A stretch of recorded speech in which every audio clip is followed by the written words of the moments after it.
드림이 없으면 드림을 이룰 수 없다. 오늘 설교 제목이 조금 난해하긴 합니다만은 앞에 나오는 드림과 뒤에 나오는 드림이 다르다는 것을 짐작하실 것입니다. 앞에 드림은 giving, 드린다는 뜻이죠. 뒤에 나오는 드림은 영어로 dream, 꿈을 의미하는 것입니다. 여러분, 꿈을 꾸는 것은 대단히 중요합니다. 그래야 삶의 방향과 뜻이 분명해지기 때문입니다. 그러나 단순히 꿈을 꾸는 것만으로 충분하지 않습니다. 꿈에 합당한 헌신을 할 때에 빛난 열매가 맺혀지게 되는 것입니다. 미국 역사상 가장 위대한 연설 중에 하나가 마틴 루터 킹 목사가 1963년도에 했던 I have a dream이라고 하는 연설이죠. 약 17분밖에 안 되는 짧은 연설이었습니다마는 미국 역사의 방향을 바꾸었다고 할 정도로 위대한 스피치로 꼽히고 있습니다.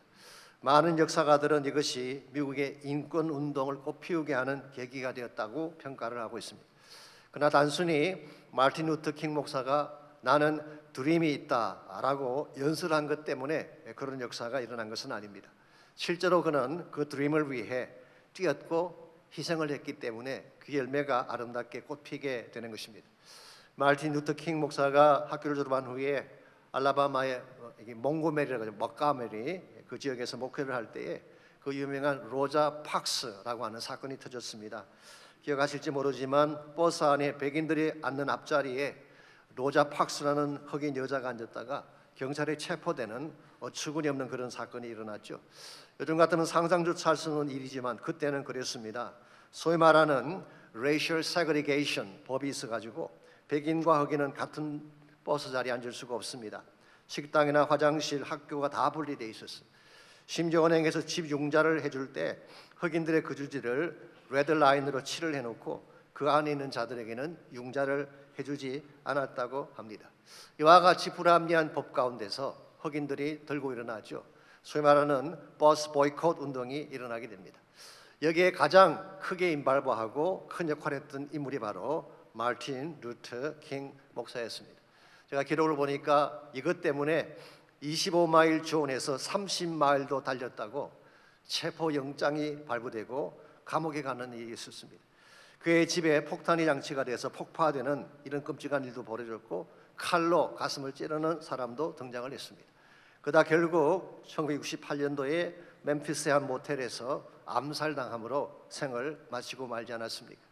그러나 이와 같은 마틴 루터 킹 목사의 희생이 있었기 때문에 오늘 흑인을 비롯한 수많은 소수민족들이 민권을 누리게 되었고 자유를 누리게 된 것입니다. 여러분, 꿈이 위대하긴 하지만 꿈은 그냥 이루어지는 것이 아닙니다. 꿈을 성취하려면 반드시 대가 지불을 해야 되는 것입니다. 아무리 화려한 꿈이라고 할지라도 그 꿈에 합당한 헌신을 하지 아니하면은 망상이 되고 심지어 갭꿈이 되고 마는 것입니다. 그래서 하버드 대학 도서관에 가면 이런 글귀가 적혀 있다고 합니다. 하버드의 30훈이라고 이렇게 부른다고 하는데요. 이런 말입니다. 당신이 지금 잠을 자면 If you sleep now, you can dream. 꿈을 꿀 수 있습니다. 그러나 지금 공부를 하면 If you study, you can achieve your dream. 당신의 꿈을 성취할 수 있습니다. 꿈을 꾼다고 되는 게 아니라는 거죠. 꿈을 꾸고 그것도 중요하지만은 그게 합당한 노력을 하고 헌신을 할 때에 소원이 성취되고 이루어진다는 것입니다. 하나님 나라의 꿈도 마찬가지입니다. 솔직히 하나님 나라 비전에 대해서 말하지 않는 사람이 있나요?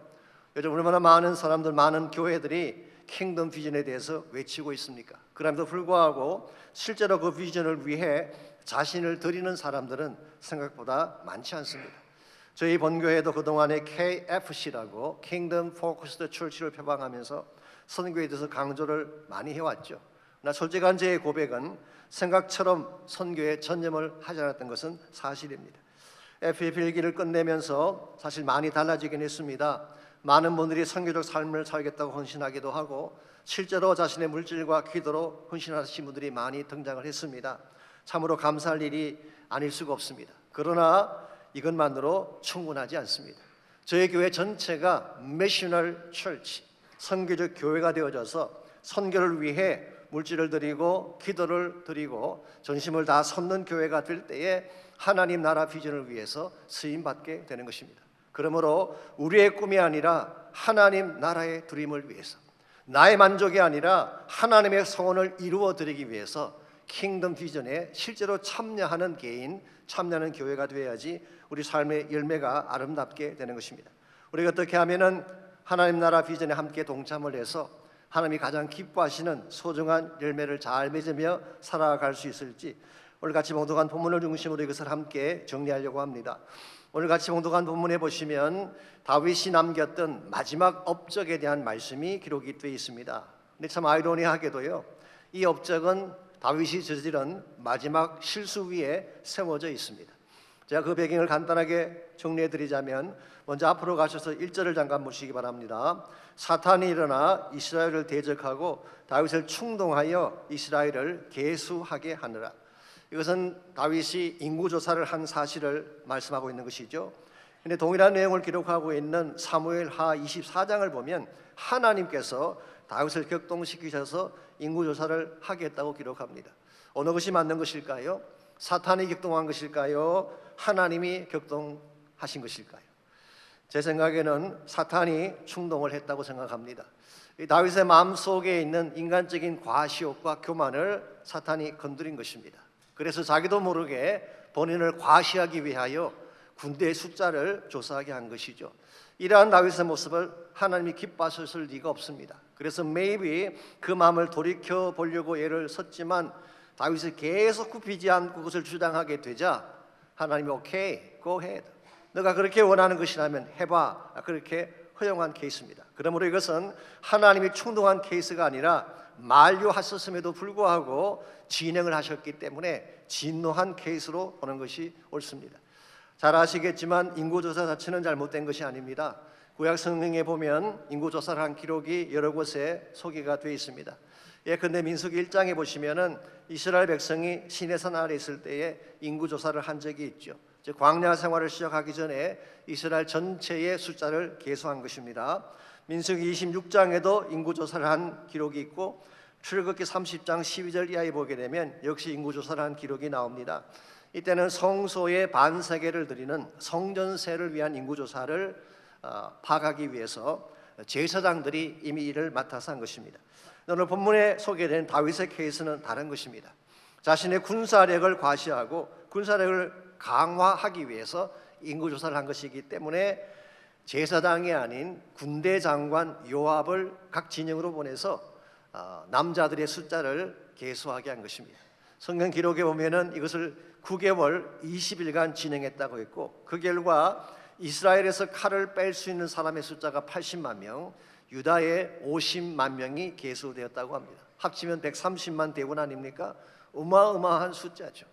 아마 다윗은 이와 같은 숫자를 계산한 가운데에 자기 마음속에 굉장한 자신감이 생겼을 것입니다. 이 정도의 군대라면 누군들 대적하지 못할 자가 있으랴. 그리고 자기도 모르게 교만해지고 자기 과시 가운데 빠졌을 가능성이 많죠. 사실 이것은 대단히 위험하고 잘못된 것입니다. 다윗이 가장 강했을 때가 언제인지 아십니까? 하나님만 의지했을 때예요. 하나님만 의지했을 때는 물맷돌 한 개를 들고도 적진 속으로 달려 들어갔는데, 이제는 군사력을 의지하는 다윗이 된 것입니다. 쉽게 말하면 그가 가지고 있던 순수한 신앙이 훼손된 것입니다. 하나님 절대주의가 숫자 절대주의로 변질된 것이죠. 이 하나님이 기뻐하시는 바가 결코 아닙니다. 오늘 현대교회가 조심해야 될 바가 저는 여기 있지 않는가 생각합니다. 교회는 숫자와 외적 성장 지표에 너무 민감해요. 이것이 성공의 기준이 되고 말았습니다. 이건 하나님이 기뻐하실 뿐만 아니라 대단히 위험한 현상이 아닐 수가 없습니다. 외적인 숫자를 과시하느라고 진실로 가져야 될 신앙의 순전함을 잃어버릴 가능성이 있기 때문에, 그래서 하나님께서 다윗과 같은 행태를 기뻐하지 않으셨어요. 그래서 하나님께서 이스라엘 전 지경에 전염병이 퍼지게 해서 7만 명이 죽는 참사가 일어나게 한 것입니다. 이것이 성경에 기록된 다윗의 마지막 실수였습니다. 그런데 놀라운 사실이 뭔지 아십니까? 하나님이 이 다윗의 실패 위에 새로운 더 놀라운 차원의 축복의 비전을 세우실 준비를 한 것입니다. 나중에 말씀드리겠지만 그것이 바로 성전 건축을 위한 파운데이션을 닦게 하신 거예요. 그렇기 때문에 17절 말씀에 의하면 다윗이 드디어 하나님 앞에 자복하며 회개하게 하죠. 내가 잘못한 것입니다. 백성들에게는 잘못이 없습니다라고 얘기했을 때에 18절을 보겠습니다. 하나님께서 무엇을 분부하셨는지 여호와의 천사가 갓에게 명령하여, 갓은 선지자 이름이죠, 다윗에게 이르기를 다윗은 올라가서 여부스 사람 오르난의 타작마당에서 여호와를 위하여 제단을 쌓으라 하신지라. 사실은 이것은 천사가 칼을 들어서 온 예루살렘을 치려고 하기 직전에 하나님이 내리신 분부예요. 사실은 칼로 내리치면 온 예루살렘 주민이 다 죽는 것입니다. 그때 하나님께서 스탑, 잠깐 멈추어 그렇게 하신 후에 이 분부를 내리셨어요. 그래서 오르난의 타작마당으로 다윗이 오게 되고 여기에서 제단을 쌓게 됩니다. 여기서 한 가지 질문이 등장할 것입니다. 왜 이스라엘의 그 많고 많은 장소 중에 하필이면 이곳에 제단을 쌓게 하신 것일까요? 오르난의 타작마당이 역사적으로 가지고 있는 의미를 여러분이 아시면 금방 그 이유를 아실 수가 있습니다. 먼저 창세기 22장 2절에 보게 되면 아브라함 이삭을 번제로 드릴 때 어디서 번제를 드렸나요? 모리아 산에서 제단을 쌓았습니다. 이상 우리가 아는 것처럼 오실 예수님에 대한 예표인데 제단을 모리아 산에 만든 것입니다. 바로 이 모리아 산이 오늘 본문에 등장하는 오르난의 타작마당이 있는 곳입니다. 역대하 3장 1절에 보시게 되면 솔로몬이 성전을 지은 장소가 나오는데 그 장소가 바로 오늘 본문에 등장한 오르난의 타작마당이에요. 역대하 3장 1절 이렇게 기록이 되어 있습니다. 솔로몬이 예루살렘 모리아 산에 여호와의 전 건축하기를 시작하니 그곳은 전에 여호와께서 아버지 다윗에게 나타나신 곳이요, 오늘 본문을 언급한 것입니다. 여부스 사람 오르난의 타작마당에 다윗이 정한 곳이라고 했습니다. 그러므로 솔로몬은 이곳에 그 거룩한 성전을 짓게 된 것입니다. 무엇보다도 신약 성경 말씀에 하면은 바로 이 자리에 하나님의 아들이신 예수 그리스도의 십자가가 세워지게 됩니다. 예수님께서 십자가를 지신 그곳은 바로 예루살렘 성전 맞은편에 있는 모리아 산의 한 모퉁이였습니다. 이런 측면에서 정리해 보면 오르난의 타작마당은 단순한 타작마당이 아닙니다. 다윗의 속죄만을 위한 장소도 아니었어요. 그곳은 장차 온 인류를 구원하기 위해 하나님의 아들이신 예수님의 십자가가 세워진 장소입니다. 그러므로 모리아 산은 하나님 구속사의 중심 센터라고 할 수가 있고 온 인류를 구원하실 하나님의 비전이 서려 있는 장소라고 부를 수가 있습니다. 실제로 히브리 말로 모리아라는 말의 의미가 무엇인지 아십니까? 두 단어의 합성입니다. 모리라고 하는 단어는 본다는 뜻, to see, to take a vision, 비전을 본다, 그런 의미를 갖고 있습니다.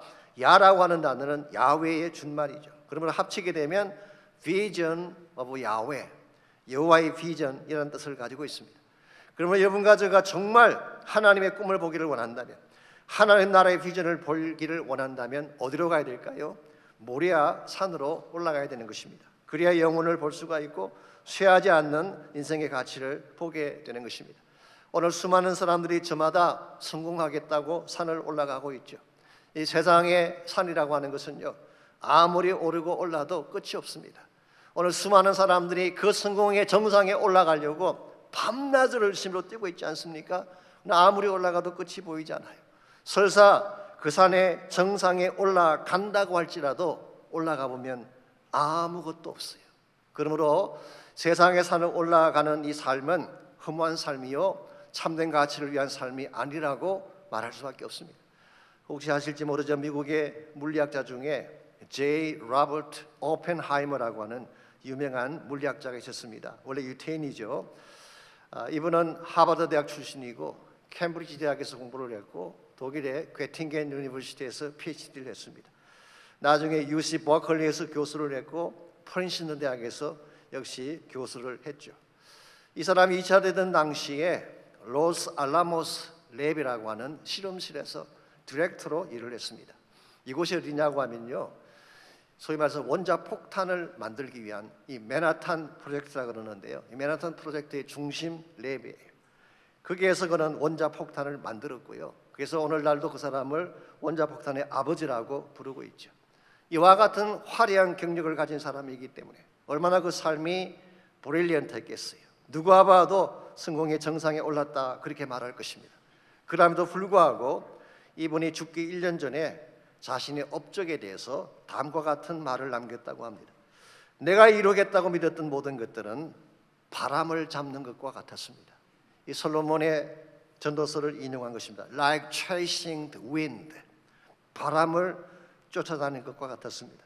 그것이 남긴 것은 only the taste of ashes, 스디선 잿맛밖에 남긴 것이 없습니다. 여러분, 이것이 바로 세상 성공의 현주소입니다. 많은 것을 잡은 것 같은데 모든 것이 허무한 애쉬와 같은 것입니다. 바람만 불면 흔적 없이 날아가 버리는 잿더미 같은 성공, 여기에 여러분 인생을 걸겠습니까? 이건 허물어가는 첩경이 아닐 수가 없습니다. 그러므로 정말 여러분과 제가 바른 꿈을 위해 살기를 원한다면 세상의 산이 아니라 하나님의 산, 모리아 산을 올라가야 하는 것입니다.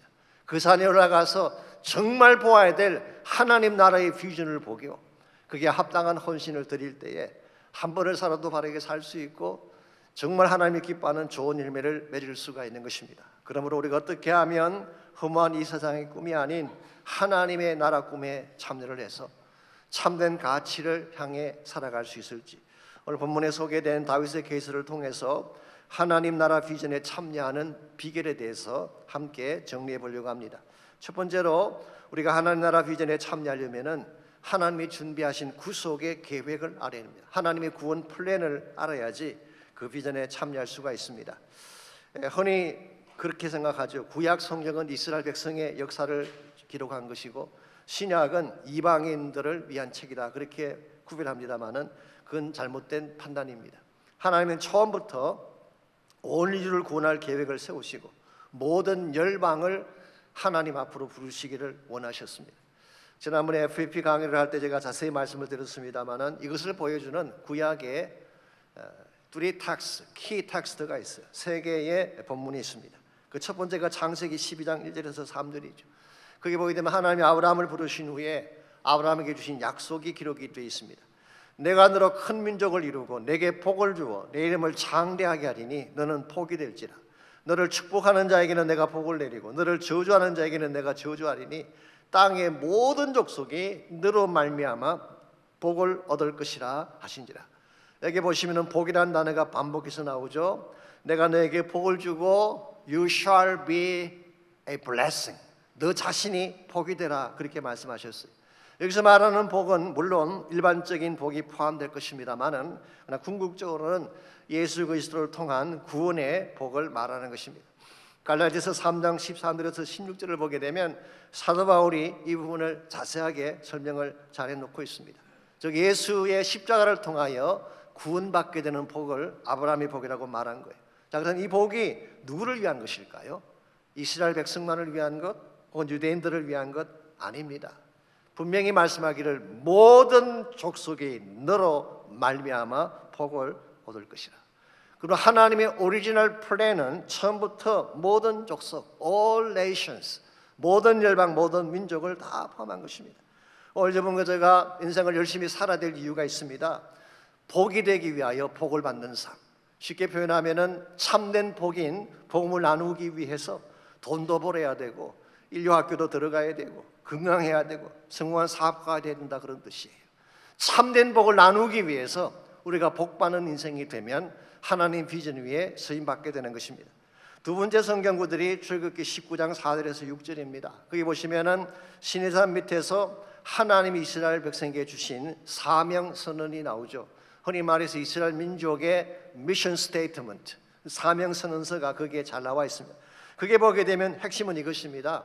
내가 너희 이스라엘을 제사장 나라로 삼아서 모든 열국이 하나님께로 돌아오게 하겠다. 이 제사장이라는 단어 자체는 원래 브릿지라는 뜻입니다. 다리라는 뜻이에요. 그러므로 이방인과 하나님 중간에 브릿지가 되어서 모든 열방을 하나님께로 인도하기 위해서 이스라엘을 선택한 것인데 이스라엘은 이것을 착각한 것입니다.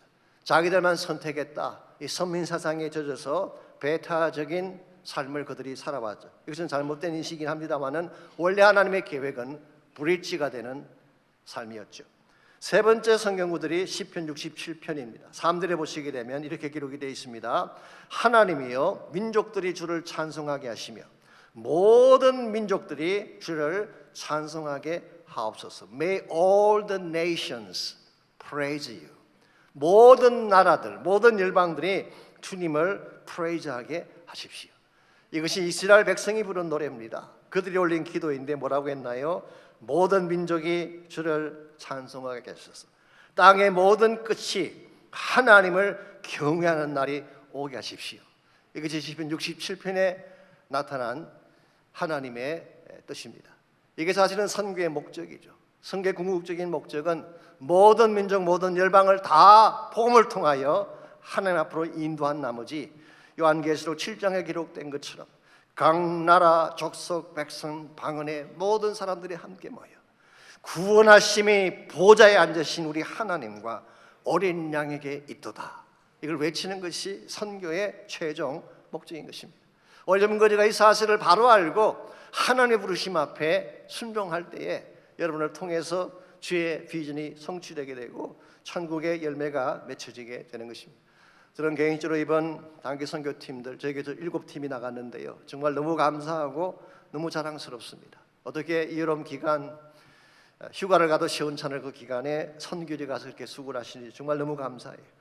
저도 지난 금요일 잠깐 멕시코의 엔스나다를 다녀왔는데요, 홍록균 선교사님을 위로하고 싶은 마음도 있었고 또 한 가지 이유는 여성들을 위한 양도원을 짓고 싶다는 계획을 말씀하셔서 그것을 보기 위해 잠깐 다녀왔습니다.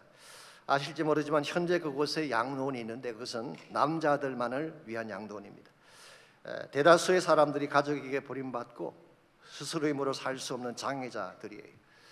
홍 선교사님 말씀에 의하면요, 지난 3년 동안 팬데믹이 왔을 때 모든 시설에 있던 사람들을 다 모이지 못하도록 했는데 그 양로원에 있는 사람은 한 명도 흩어지지 않고 다 그곳에 머물렀대요. 이유가 무엇인지 아십니까? 돌아갈 가정이 없으니까. 돌아가고 싶어도 갈 집에 가는데 아무도 케어할 자가 없으니 갈 곳이 없어서 그곳에 머문 거예요. 근데 참 감사하게도 그 3년 기간 동안에 거기에 있는 분들을 잘 지켜주셔서 건강한 모습으로 뵐 수 있게 된 것입니다. 너무 감사한 것은 제가 이번에 갔을 때 침례식을 베풀게 됐는데요, 제가 그동안 많은 침례를 행했습니다마는 아마 이번처럼 감격적인 또 침례가 있었을까 할 정도로 솔직히 제가 눈물이 쏟아지는데 견딜 수가 없었어요. 사람들 보기 때문에 감추려고 했지만 감추지 못할 정도로. 왜 그랬는지 아십니까? 그 이방인들이 세상에서 버림받았다는 그 사람들이, 가족에게조차 버림받은 그 사람들이 예수 그리스도를 주로 고백하고 손들고 기도하는데 어찌 제가 울지 않을 수가 있겠어요? 그래서 제가 깨달은 사실이 있습니다. 아하, 주님의 눈물이 이런 것이겠구나. 돌아올 자가 돌아왔을 때에, 그들이 예수 믿고 구원받고 천국 백성 되었을 때에 하나님이 흘리실 감격의 눈물이 이런 것이겠구나, 제가 깨달은 적이 있습니다. 사랑하는 성도 여러분, 지금도 하나님은 일하고 계십니다. 언제까지 일하실까요? 모든 열방이 복음 듣고 주 앞으로 돌아오는 그날까지. 그러므로 여러분과 저도 일에 동참해야 됩니다. 그래야 바른 비전으로 살 수가 있는 것입니다.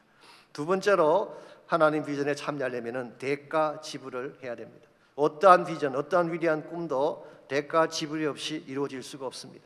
하나님 나라 비전도 마찬가지죠. 하나님 나라 비전도 우리가 거기에 합당한 대가를 지불했을 때에 그 비전의 열매가 맺혀지게 되는 것입니다.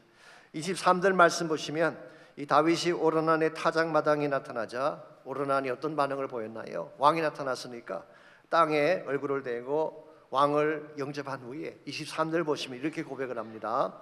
오르난이 다윗에게 말하되 왕은 취하소서, 내 주 왕께서 좋게 여기시는 대로 행하소서. 보소서, 내가 이것들을 드리나이다. 소들은 번제물로, 곡식 떠는 기계는 화목으로. 이 곡식 떠는 기계는 나무로 만든 것입니다. 그러므로 땔감으로, 밀은 소재물로 삼으시기 위하여 다 드리나이다.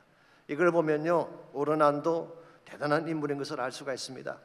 웬만한 사람 같았으면 에이 된통 걸렸네, 하필 왜 우리 마당으로 오는 거야, 그렇게 불평할 법도 한데 그는 그렇지 않았어요. 왕이시여, whatever you want, take it all. 무엇을 원하든지 다 드리겠습니다. 다 가져가십시오. 그때 이 말을 들은 다윗이 뭐라고 반응했을까요? 24절입니다. 다윗 왕이 오르난에게 이르되 그렇지 아니하다. 내가 반드시 상당한 값으로 사리라. 내가 여호와께 드리려고 내 물건을 빼앗지 아니하겠고 값 없이는 번제를 드리지도 아니하리라. 사실 일국의 왕이라면 뭐든지 다 가질 수 있지 않습니까? 근데 다윗은 그렇게 하지 않았어요. 오히려 상당한 값으로 사리라. I will pay the full price for it. 그것을 사기 위해 충분한 대가를 지불하겠다. 그러면서 만고의 길이 남을 소중한 말씀 한마디를 남기게 되죠. 값 없이는 번제를 드리지 아니하리라. 번제라고 하는 것은 하나님께 드리는 제사이죠. 그러므로 자신이 가장 소중한 것으로 드려야지 다른 사람의 것으로 대신할 수 없다는 사실을 밝힌 것입니다. 그리고 다윗은 25절에 보면은 금 600세겔을 달아서 오르난에게 주었다고 했습니다. 이 가격은요, 단순히 타작마당 한 개 사는 가격이 아니라 모래산 전체를 다 살 가격을 지불한 것입니다. 자, 그렇다면 왜 다윗이 번제 한번 드리기 위해서 이처럼 많은 돈을 지불했을까요? 이유가 뭘까요? 물론 하나님께 드릴 제사가 소중했기 때문이기도 하지만 더 큰 이유가 있습니다.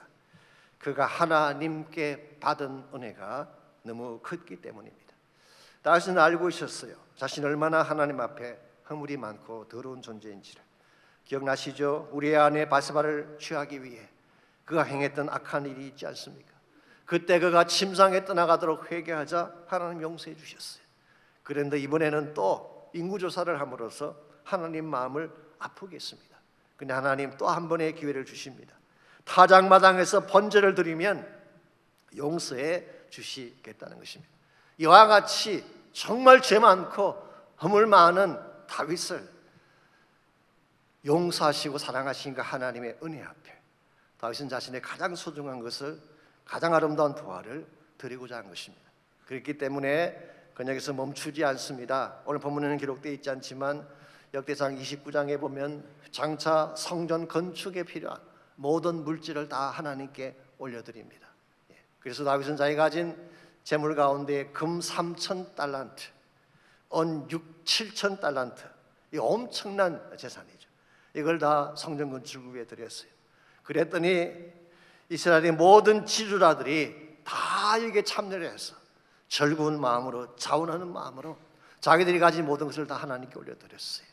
다윗을 비롯해서 이스라엘의 모든 리더들이, 모든 지도자들이 다 자원하는 마음으로, 기쁜 마음으로 성전 건축을 위한, 소위 말하는 next generation, 다음 세대를 위해서 전심을 다해 이와 같이 헌물을 올려드렸어요.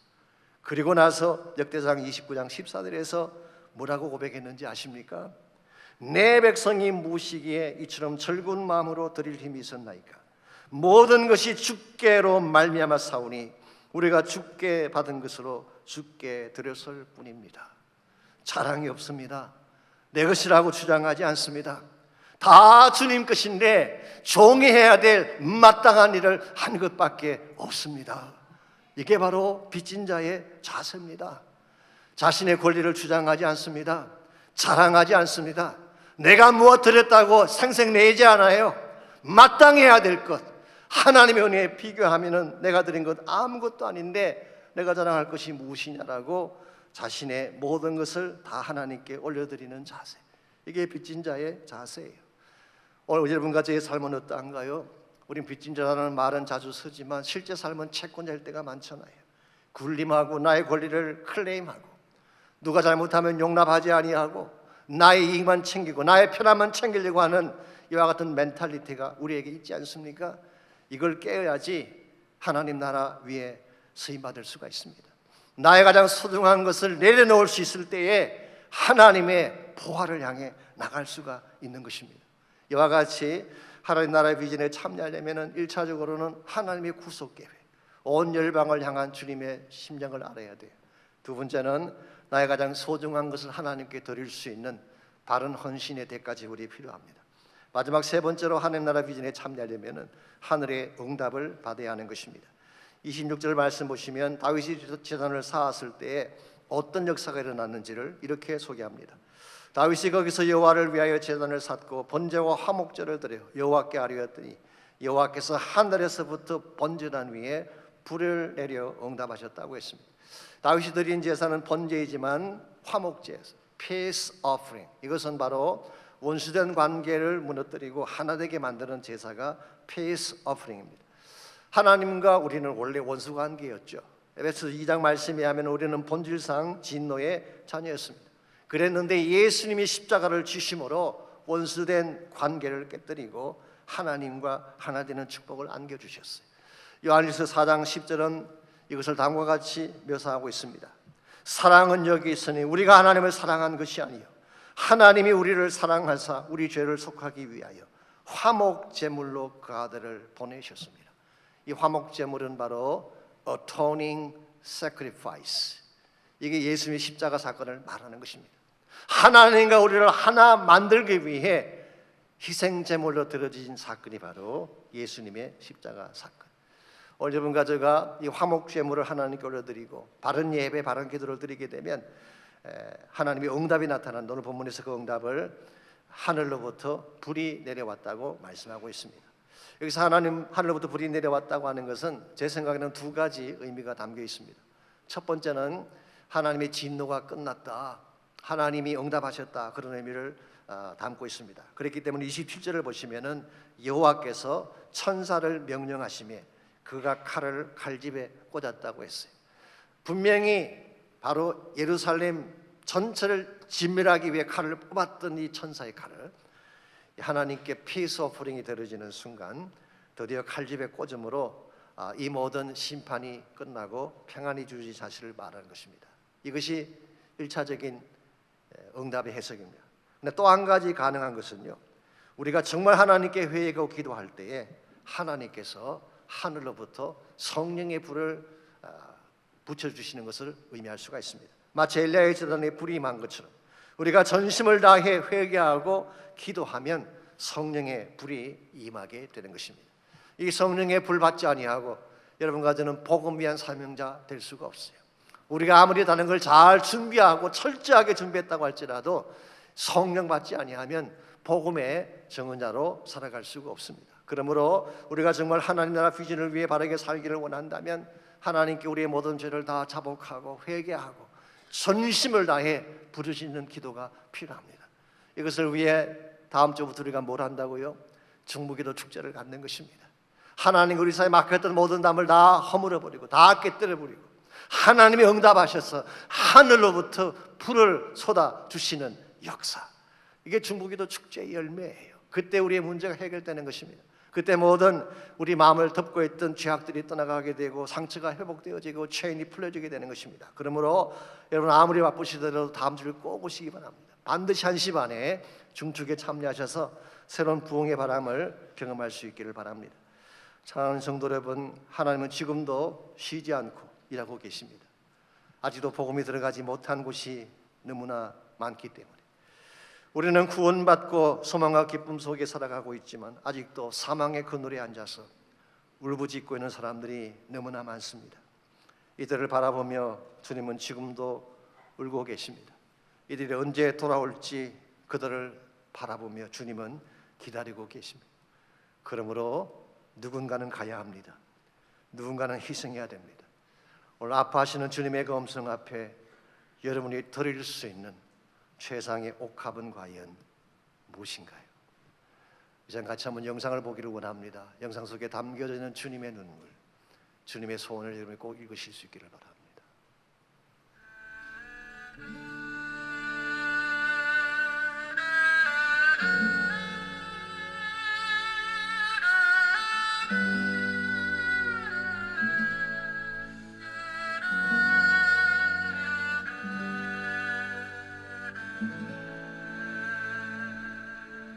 오직 주의 사랑에 매여 내 영 기뻐 노래합니다. 이 소망의 언덕 기쁨의 땅에서 주께 사랑 드립니다. 오직 주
오직 주의 사랑에 매여 내 영 기뻐 노래합니다. 이 소망의 언덕 기쁨의 땅에서 주께 사랑드립니다.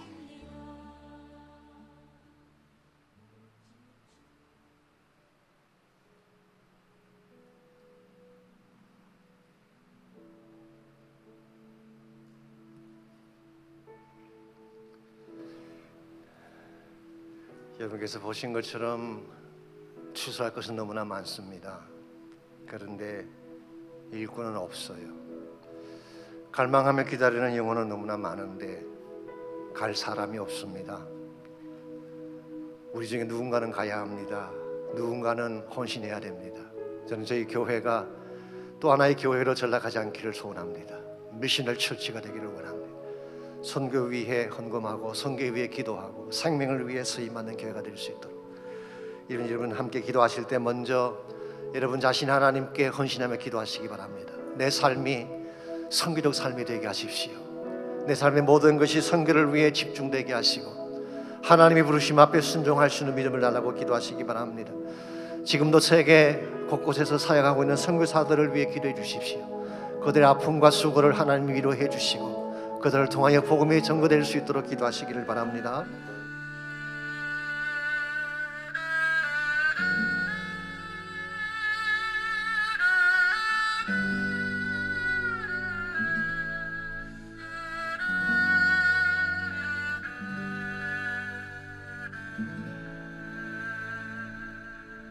오직 주의 사랑에 매여 내 영 기뻐 노래합니다. 이 소망의 언덕 기쁨의 땅에서 주께 사랑드립니다. 오직 주의 임재 안에 갇혀 내 영 기뻐 찬양합니다. 이 소명의 언덕 거룩한 땅에서 주께 경배드립니다. 주께서 주신 모든 은혜 나는 말할 수 없네.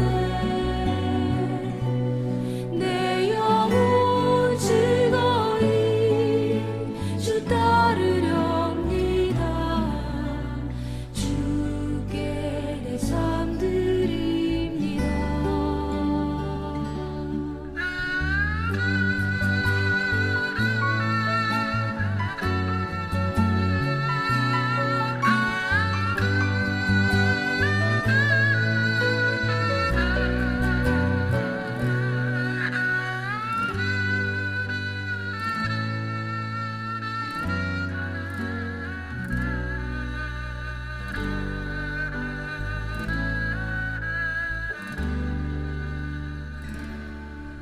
오직 주